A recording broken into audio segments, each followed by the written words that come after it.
नमस्कार। स्वागत है आपका आपके अपने YouTube चैनल करमीर में। आज हम कॉर्पोरेट ऑथर के तहत एंट्रियां कर रहे हैं, जिसमें जो गवर्नमेंट के जो उपविभाग होते हैं उनकी जो डिपार्टमेंट का नाम है बोटैनिकल सोसाइटी ऑफ इंडिया। और यहाँ सील लगी होगी या लिखा होगा सवाल के अंदर seal of BSI।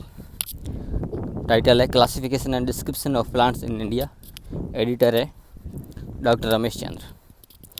The society New Delhi. Call number दे रखे हैं I:11.44। एक्सेस नंबर दे रखे, पेज नंबर वगैरह दे रखी है। तो हम इसकी मैन एंट्री बनाएंगे। सबसे पहले ऊपर हम कॉल नंबर लिखते हैं, जैसा सवाल में दे रखे वो कॉल नंबर या मैन एंट्री में पेंसिल से लिखा जाता है। उसके बाद उसका जो ऑथर का नाम, ऑथर इसका बोटैनिकल सोसाइटी ऑफ इंडिया है तो बोटैनिकल आगे आ जाएगा और सोसाइटी ऑफ इंडिया कोष्टक में आ जाएगा। अब स्थान का नाम बाद में लिखते हैं, लेकिन सोसाइटी ऑफ इंडिया में इसका नाम आ गया, फिर पूर्ण नंबर लगा देंगे। उसके बाद टाइटल लिखते हैं जो सवाल में दिया हुआ है, classification and description of plants found in India. फिर सूचना पूरी हुई, टाइटल पूरा हो गया तो पूर्ण विराम लगा। उसके बाद एडिटर का नाम आगे जोड़ देंगे, ED भाई रमेश चंद्र। डॉक्टर वोक्टर यहाँ उपाधि इसमें लगाने की जरूरत नहीं होती है, चाहे वो राष्ट्रपति महोदय या प्रधानमंत्री महोदय हो। तो वो इस सूचीकरण में किसी की उपाधि हम इसमें जोड़ने का प्रावधान नहीं है। और उसके बाद हम इसी के पीछे चेन ट्रेसिंग करेंगे। ट्रेसिंग के लिए चेन प्रोसीजर बनाना पड़ेगा। तो आई बॉटनी के लिए, और उसमें कॉलन आ गया, मतलब एनर्जी पार्ट में 11 देखोगे तो आपको मिलेगा नोमेनक्लेचर यानी नामांकन, या एक तरह से कह सकते हैं क्लासिफिकेशन।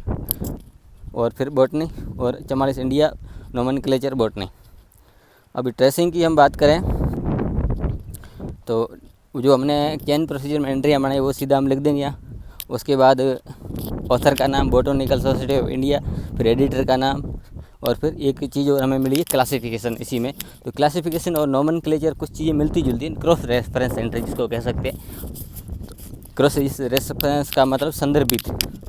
तो अभी इतना हमने कर दिया, आधा सवाल समझो आपका हल हो गया। इसी के आधार पर हम मेन जो एडेड एंट्री है, जो सहायक एंट्री है, जो सहायक प्रविष्टियाँ वो बनाएंगे।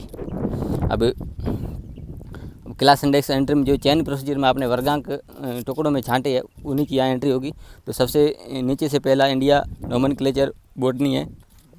और ये सारी चीज़ें जो डॉट का भी महत्व है, पूर्ण विराम का, कोमा का, और उसमें उसके पीछे हम एक लाइन लिखते हैं for documents in this class. ये सारी लाइन लिखे, इसके पीछे पूर्ण विराम नहीं लगता है। और उसके बाद हम इसके जो वर्गांक लिखेंगे जो हमने चेन प्रोसीजर में लिए हैं। और उसके बाद सेकंड वाले का लिखेंगे और उसके जो कॉल नंबर चेन प्रोसीजर में बोला जितने भी है और उसके कॉल नंबर हम यहाँ लिखते जाएंगे। सारी सूचनाएं एक एक करके भरते जाएंगे। और उसके बाद ऑथर का नाम लिखेंगे बोटैनिकल सोसाइटी ऑफ इंडिया, फिर उसका टाइटल लिखेंगे और एडिटर का नाम है जो भी वो सारी लिखेंगे जो मेन एंट्री में है। और फिर यहाँ पर हम वर्गांक जो कॉल नंबर पूरे लिख देंगे पेंसिल से, जैसा सवाल में है। उसके बाद कोलैबोरेटर है उसकी भी एंट्री लिख देंगे, Ramesh Chandra, coma, editor, ED, underline, पूर्ण विराम, फिर लेखक का नाम और इसका टाइटल, और फिर कॉल नंबर। और क्रॉस रेफरेंस एंट्री भी CRIE है। तो क्रॉस रेफरेंस में क्या एक वर्ड मिला है क्लासिफिकेशन के लिए नीचे लिखेंगे C, और नोमेनक्लेचर का अर्थ होता है नामांकन, यानी कोई जंतुओं का जो नामांकन कैसे हुआ है तो उसका एक भी अलग से चैप्टर है। तो नामांकन में भी एक तरह से वर्गीकरण किया गया है। तो क्लासिफिकेशन भी वर्गीकरण, तो ये क्रॉस रेफरेंस एंट्री हो जाती है। अगले वीडियो में फिर मिलते हैं, तब तक के लिए धन्यवाद।